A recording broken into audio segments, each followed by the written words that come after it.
అందరికి నమస్తే. సంక్రాంతి సీజన్ మొదలైంది కదా, కైట్స్ ఫ్లై చేయడం స్టార్ట్ చేశారా?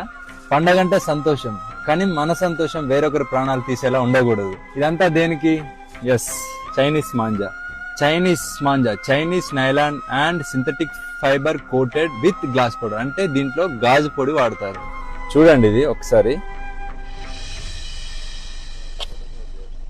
చూసారు కదా, ఇది మనం మెడకు తగిలితే ఏంటిది పరిస్థితి? ఇది కేవలం దారం కాదు, షార్ప్ నైఫ్, గాల్లో వేలాడే కత్తి, అదృశ్య కత్తి. 2-వీలర్ రైడర్స్ కి, యానిమల్స్ కి, బర్డ్స్ కి ఈ చైనా మాంజా తగిలి డీప్ కట్స్ జరిగి హెవీ బ్లీడింగ్ జరిగి ప్రాణాలు పోతున్నాయి. వీటి వల్ల చాలా మంది జీవితాలు నాశనం అవుతున్నాయి. ఒక్క చిన్న సరదా ఎన్నో కుటుంబాల్లో తీరని శోకాన్ని మిగులుస్తుంది.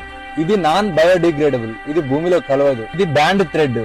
ఈ మాంజా ఎవరైనా ఇల్లీగల్ గా అమ్మితే మీ నియరెస్ట్ పోలీస్ స్టేషన్ లో రిపోర్ట్ చేయండి. చైనా మాంజా అమ్మడమే కాదు, కొనడం కూడా నేరమే.